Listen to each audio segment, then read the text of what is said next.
Okay, I have to get this out of the way now because episode 2 dropped last night and also the Loki season 2 finale. So I need to get this out of my head now. So last week, Thursday, Invincible season 2 episode 1 released, and I was really excited for it. And I guess it's still going good, but I think it's kind of a stupid episode, honestly. Oh, also spoiler alert, by the way. This is a spoiler alert for the entire episode 1, so if you don't want any spoilers, Anyway, continuing on. I mean, I did think this was cool. I was thinking, like, what's going on? Like, they're fighting. Maybe it's, Invincible trying to learn to, like, break the sound barrier or something. And then I saw 2 figures, and I was like, oh, okay, so, holy shit. Is that Immortal and Invincible? You know, maybe they're friends now, and maybe they're training. Yeah, I thought this was the same universe. They were just training with each other, fighting, just kind of like making sure that each other gets stronger. He's got thousands of years of experience. Maybe he wanted to teach Invincible how to fight, you know? I thought that's what was going on. After what you did. I was confused when he said that, what you did. And then I saw the Omni-man blur go by, and I was like, no fucking way. What? Yep. I was like, there's no way Omni-man's back and just immediately defending his son. There's no, like, precursor to this. This is a nightmare. This is the Immortal. Every time he dies, he has this nightmare. Yeah, I was like, there's no way, like, this is the, this is Immortal having a nightmare or something. He's having his worst dream about Invincible turning out to be like his dad. Something was going on that was more, like, poetic, I guess, but we learned that this is just a multiverse. Immediately, they jump into the fucking multiverse thing, and it's not that I don't like the concept, it's just that it's only season 2 and they're already going into multiple alternate realities. Like, come on, that's so fucking lazy. I want to know more about the current reality. Yeah, and this is another hint that this is a different universe. The guy in the tube is alive, and then also, what was her name? Starlight? She's bald and she's got scars on her head, so this is clearly indicating a different multiverse, which kind of annoyed the shit out of me when I was watching this, but I was like, okay, fine, let me see, this could be interesting. Other reality, okay, let's see where this goes. You and your stupid resistance made us kill thousands of innocent people. Yeah, so why does he have the mindset of his dad all of a sudden? That doesn't make any fucking sense to the... Also, isn't she able to alter organic matter if she just turns Super Saiyan Ultra Instinct God mode? Can't she just, like, absolutely obliterate Omni-Man and Invincible in, like, a single, like, snap of a finger? I thought that was the whole point of her Adam Eve. Oh, that's her name, Adam Eve special. I forgot her name until I just said it. My brain is stupid.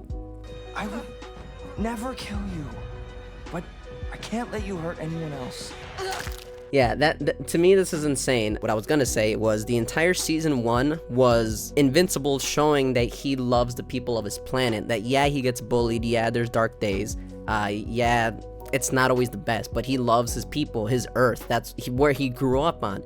He fought to the death for it. He loved his mom and his girlfriend, and not even that, just his friends in general. Like, he always was a protector. He's never sought to kill or manipulate himself into, you made me kill hundreds of millions of people because you said no thank you. No means no, Invincible, you know? Yeah, I think this is really stupid fucking logic, and it wouldn't bother me if this was just like one universe, but there's something that Langstrom Evie says later on that kind of does bother me a lot with the universe. It makes no fucking sense, especially, again, with how everything in season 1 went through, or played out, I should say. How everything in season 1 played out with Invincible. There's no way that he should have ever teamed up with his dad. What the hell was that?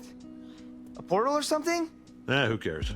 Yeah, so Langstrom Evie teleports a variant of himself from another universe, and Omni-Man and Invincible are just confused. They're just like, well, maybe he teleported to the other side of the city or something, you know? Like, they're not really putting too much thought into it, and neither would I. Like I said, when I was originally watching the beginning of this episode, I thought that Invincible and the Immortal were just kind of like duking it out with each other, like training. I didn't think that this was gonna go into a fucking multiverse instantly, so I can imagine why Omni-Man and Invincible are just like, he probably had teleported to the opposite side of the city or something and he's running away like a coward. We can get him later. Right now, I'm hungry, you know?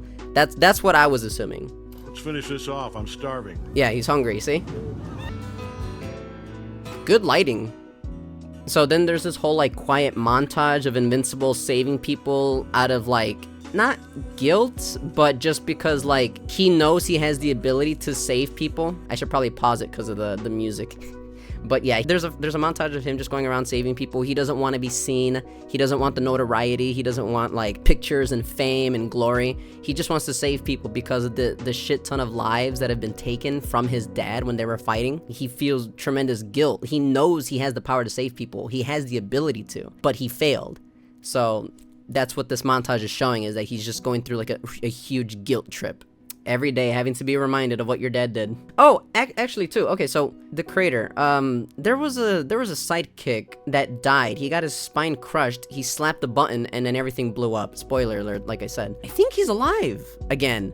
Later on in this episode, unless it shouldn't be an animation error, but maybe there's a plot line for him somewhere. That means when we break out of here again, we don't kill you. I love the Mauler twins. They're my favorite characters. I don't know why. They're just they're awesome. They could be a chaotic neutral. They could be. But I don't know why they have this lust for blood and murder. Like, I don't know why.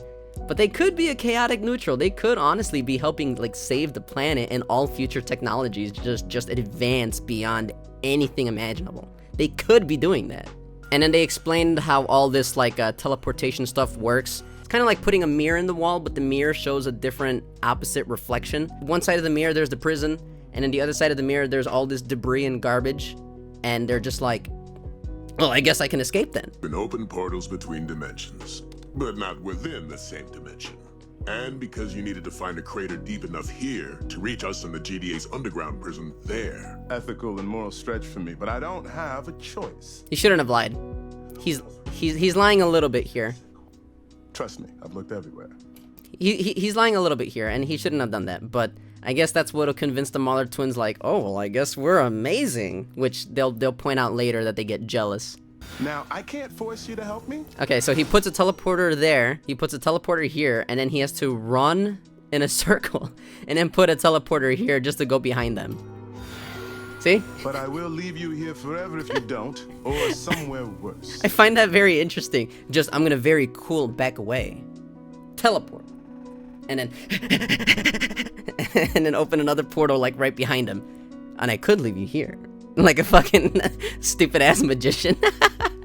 I'm part of the problem. I'm the reason all those people in Chicago died. And that's understandable. Like, again, he wasn't directly responsible. It was indirect, but he feels tremendous guilt for not being able to save people. But his argument about him thinking that he'll become exactly like his dad wasn't reflected at all in the ending of the first season. So why is this an internal struggle now? This feels like just like nothing. It just feels like a made-up internal struggle just for the sake of the plot. I haven't seen any of the comics or read any of the comics, so I don't know if this is like one for one being copied over. But I don't know. I feel like this forced internal struggle of him, like, but what if I turn into my dad? But what if I am my dad and I don't know it? Like, dude, you're super not your dad. You just proved that in the end of the the entire first season is you showing that you are nothing like him. What the fuck why are you all of a sudden struggling with this? You can't stop me.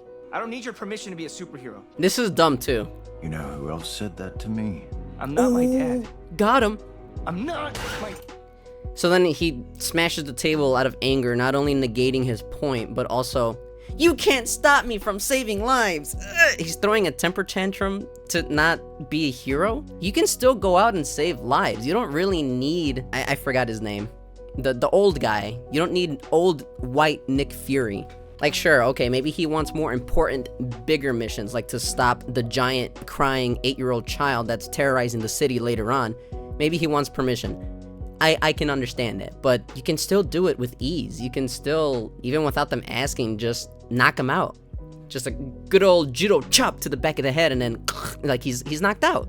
Do you really need permission for that? I mean, if you see danger, just go at it. Like, as long as you're not making a bigger mess, just handle it. I don't see why this is a struggle for him. It's not going well, sir. Yeah, that guy, this guy, right here. He got his spine crunched in. So, I mean, it wouldn't be an animation mistake, right? It has to be part of the plot. Maybe he's a clone? A robot? Android? But this caught me off guard at first, because I didn't even notice. Honestly, when I was first watching this episode, I didn't even notice that he was alive. I was like, oh, okay. Huh, interesting. Oh. And then I was watching the episode again recently a second time because this episode was bothering me for a while. And I was like, wait, what the fuck? Didn't he die? This completely went under my radar the first time I saw the episode. They could really use Invincible. Cock I'm not tease. making the same mistake I made with Nolan. So now he's Iron Man. He's inside of this orange suit. I don't know why he doesn't just control multiple drones like he did at the end of season 1. He showed the capacity to be able to multitask and control multiple of these bodies, and he doesn't even need to be on the field. But I also understand he's in a new body. He wants to explore his new human form. He has working legs, arms, whatever. So maybe he wanted to feel the adrenaline of being an Iron Man in this universe, kinda, you know, like being in the suit. But still, he could control multiple of these goddamn robots. He doesn't need to be on the field putting himself at risk. And then if he dies, there's no Mauler twins cloning that. Yeah, right here. It's Iron Man armor, basically. What happened? I don't know. I couldn't move. My heart was racing. I was all sweaty. So, has he never had anxiety or fear in his entire life? Is that what I'm getting from that? Even when he was in the tube? I guess he was not able to move, or I guess he was in a safe space the entire time, like no one could really reach him. But there's gotta be a time where he's felt fear, anxiety, like shakiness, nervousness, even if he's piloting remote droids from across the fucking Earth or something. So this One of guy our is a somatic genius. encoders. Angstrom Levy. But bigger. I hadn't noticed. Exactly. He's supposed to be a genius, he hails himself as a genius, but he does one of the most stupidest things possible. And I'll get to that in a second. That's not gonna cut it. You'll need twice as many processing units. This is exactly why I broke you both out of prison. He does this on, so he is lying. He does this on purpose, like he's acting a little bit to get the Mauler twins to feel like, yeah, we're smart and you're stupid, so because he's clearly encountered this issue in other universes. I don't know why he needed to lie. He could have just brought the other Mauler twins from different worlds and then have them work on multiples of these. It seems like they knew about each other. I don't know why he needed to lie to these Maulers specifically. There's an infinite number of dimensions. Infinite. Some differ from ours in the smallest way. Others couldn't be more different. Right, others couldn't be Remember more that different. world-changing battle between Omni-man and Invincible a month ago? In most other dimensions, they teamed up and took over the planet. Okay, so I did point out that he was lying a lot. But if this is true, if in most other infinite amounts of multiverses and dimensions, Invincible and Omni-Man always teamed up. That was destiny, that was fate. That was what they were supposed to do. If that's true, why would he recruit other versions of himself from those horrific timelines and then smash all of their minds, all of their anger, revenge, frustrations, all of their dead loved ones' memories into his head? At the end of the episode, he ends up losing himself in the process because he has thousands, well, not thousands, I don't even know, like what, over 500 or some shit, other Angstrom Levy memories from those horrific timelines, instead of just getting Angstrom Levy's from timelines where Invincible was the good guy and Omni-Man was the bad guy, and he still survived. That's what I want to know. That's what's crazy to me and bothering me. Yeah, so if this guy is such a fucking genius nerd and he built this entire thing by himself and he had an idea to comprise all the minds into his single brain, why would he recruit these Maulers to begin with when he could have just used the other Maulers from the other realities? And then why would he specifically recruit Angstrom Levy's from other realities where Invincible teams up with his dad? Why would he make such a stupid decision and then cram all of those memories into his one brain to where he loses himself anyway, and now 99% of his body or his mind is, fuck Invincible, he teamed up with his dad in all of our other universes, yeah, we have to kill him now. This was a stupid plan, honestly. Now, what's important is that each dimension has something unique and valuable. Yes, each dimension. Shakespeare's we've never read. Technologies beyond our understanding. But if there's an infinite amount, why would you specifically recruit your own variants from the worst timelines where Invincible is with his dad? His brain right now, he knows that in this universe, Invincible is super different from his dad. He knows. His mind right now is 100% Invincible is good in this universe. But then after he crams all those other brains into his brain, now 99.8% of his brain is Invincible's evil. I have to kill him now. And Omni-Man. But fuck Invincible first, even though he's the only one in this universe who can save everyone. Like that, it's such a nothing plot. He made this plot himself that Invincible's bad in this universe, so now he has to kill him for no fucking reason. Here's the family. From most other universes where Invincible teams up with his dad, which is the worst fucking idea. Get other variants of yourself who don't have Invincible as the bad guy and that don't want to kill him. When I saw you with that knife, I thought, I would never. I want to know Too their obvious. friendship. Poison would be much better. Poison would be more low-key. So maybe they're really good friends and they joke around like this a lot. But goddamn, the tension, you know? And that's rich coming from a guy called Rexplode. You think up that grade school shit yourself? Or did somebody help you with that? When I first saw this episode and I saw his suit, I was like, wait a minute. Wasn't that the first suit that Invincible tried on in the first season that was like, I can never sell this ugly-ass suit. This suit sucked so bad, no one will ever buy it. And I had to confirm. I saw all the memes on Twitter and everything. So I was like, yeah, it is the suit. We don't know what they're building in there yet, but it's big. So did they not, like, also get caught by Cecil or by any other, that's his name, by the way, Cecil, like, versions of Earth when they were building this in their other timelines? Is this the one and only universe where they got caught? The Mauler brothers got caught for draining so much power and resources? This doesn't make sense to me. Yeah, they built all of this in... 1,000 minds synchronized. It is 1,000, okay. Open your portals, and we'll connect to the other 9 machines. 9 machines, okay.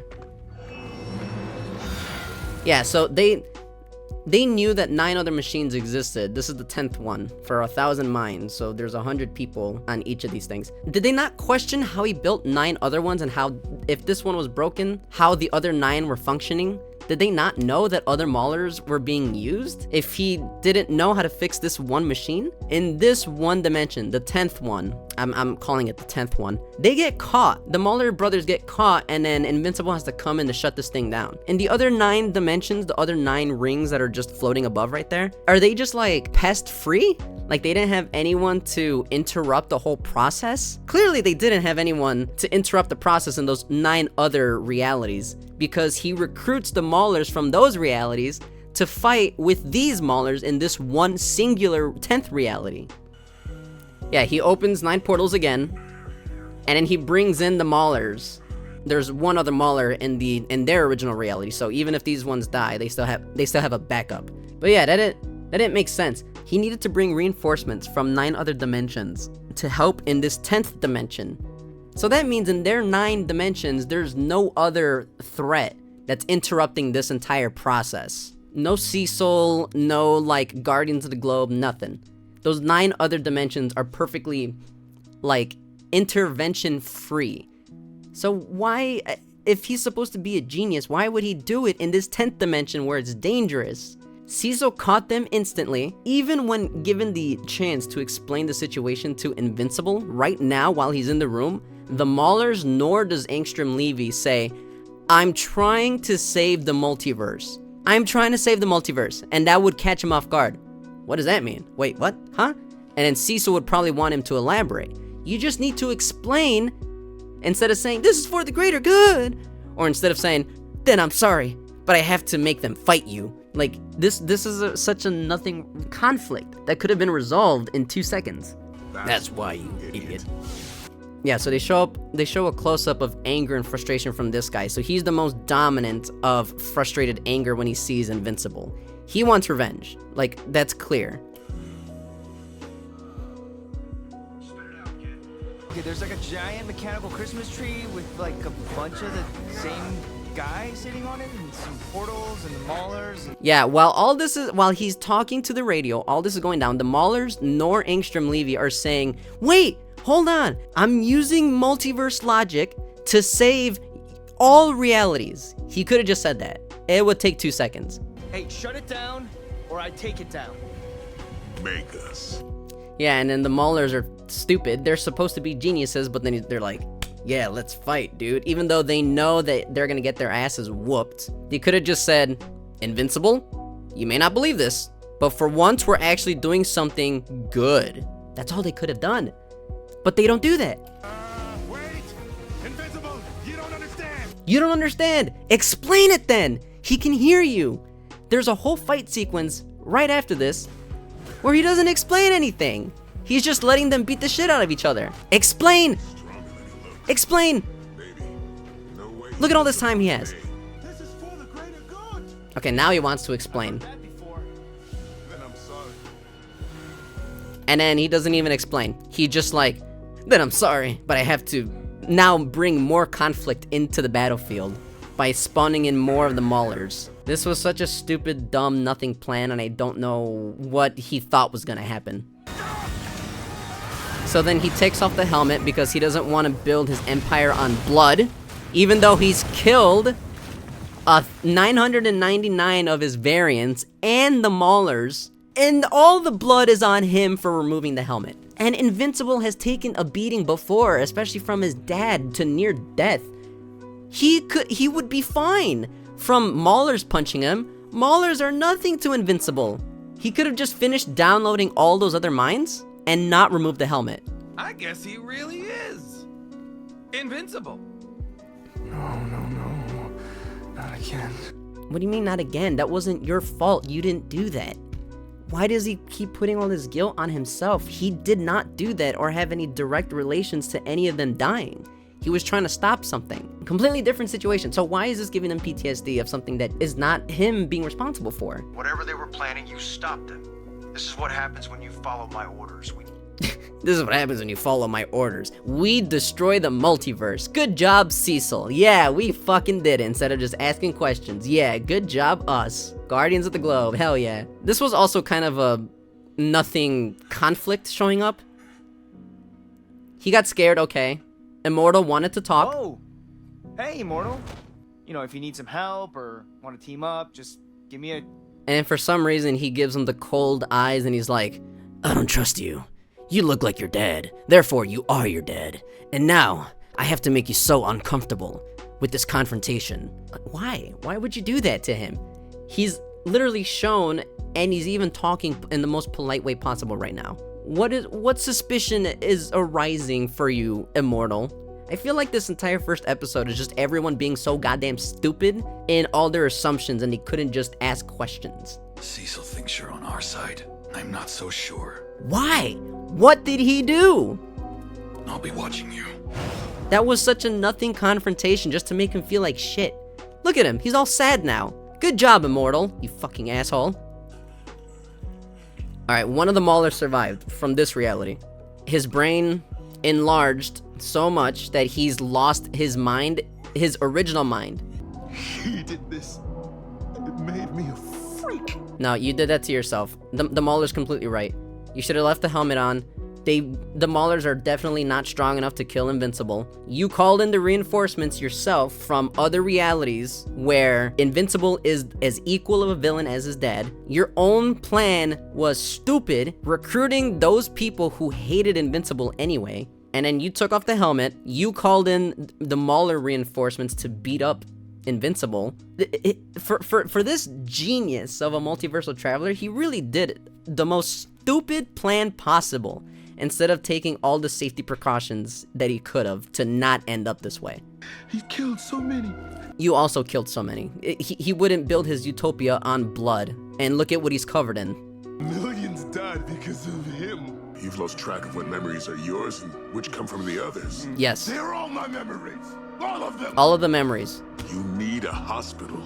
So all of his anger and revenge wanting needs are coming from all of those other realities, which he recruited, even though he said in most other multiverses the bad guys win. Why would you do that? There's an infinite fucking amount of multiverses, and he even said that there's dimensions with the smallest amount of changes to the biggest ones. Why wouldn't he expand his search for looking for his other variants in other dimensions where Invincible is the good guy? Why would he purposely do that? He knew that it was such a nexus event happening across the entire multiverse. Why would he make the most stupid decision to recruit his variants from the worst possible timelines. I won't rest until I've killed! Yeah, so now his other minds have taken control of his one mind that knew that Invincible is the good guy in this universe. So now this entire season is going to be them fighting, them trying to outnumber each other. Invincible has the internal conflict of, well, what if I turn into my dad? For no fucking reason, even though he's proved in the entire first season that he's not his dad. I don't know. This is what annoyed me about the Invincible Season 2, Episode 1. And again, last night, Invincible Season 2, Episode 2 dropped, so I'm going to watch that right now. But I had to get this out there as initial thoughts, and then I'll just see what happens for the rest of the season. I'll probably put like, oh, Episode 8 was really good. The end. You know, but I just wanted to get my thoughts out there, because I thought this was a really stupid plan from the smartest man in the multiverse or some stupid shit. I thought this was a really dumb plan. This made no fucking sense to me. I did not enjoy this episode.